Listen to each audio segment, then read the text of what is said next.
निश्चित रूप से यहाँ श्रीमद् भगवद गीता के प्रथम अध्याय के श्लोक 5 से 10 का विस्तार है, जहाँ दुर्योधन अपनी कूटनीति को जारी रखते हुए पांडवों और फिर अपनी सेना के महारथियों का बखान करता है।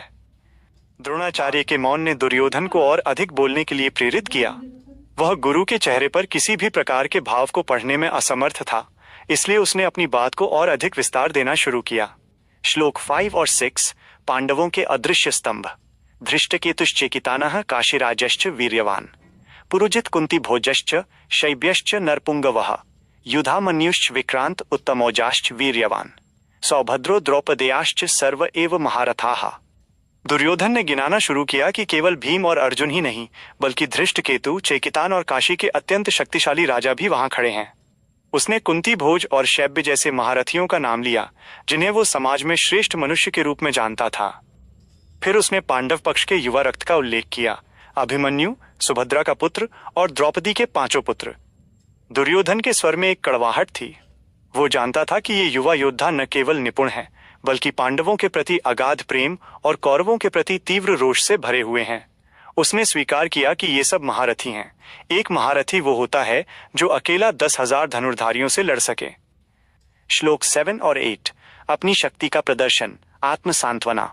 अस्माकं तु विशिष्टा ये तान्निबोध द्विजोत्तम नायका मम सैन्यस्य संज्ञार्थम तान्ब्रवीमि ते भवान भीष्मश्च कर्णश्च कृपश्च समितिञ्जयः अश्वत्थामा विकर्णश्च सौमदत्तिस्तथैव च। पांडवों की प्रशंसा करते करते दुर्योधन को अचानक आभास हुआ कि कहीं वो अपनी सेना का मनोबल तो नहीं गिरा रहा। तुरंत अपनी बात संभालते हुए उसने द्रोणाचार्य से कहा, हे द्विजोत्तम, ब्राह्मणों में श्रेष्ठ, अब मैं आपको अपनी सेना के उन प्रधान नायकों के बारे में बताता हूं जो मेरी शक्ति के आधार हैं।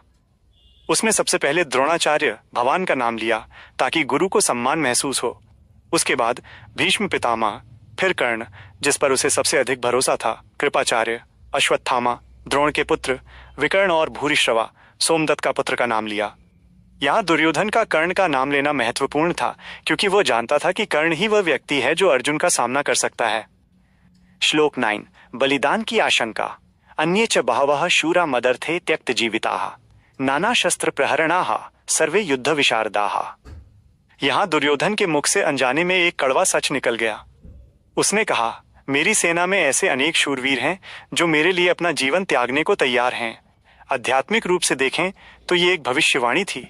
दुर्योधन के मदर्थे त्यक्त जीविताः, मेरे लिए प्राण त्यागने वाले शब्द ये संकेत दे रहे थे कि अधर्म के पक्ष में खड़े ये सभी योद्धा अंततः मृत्यु को प्राप्त होंगे।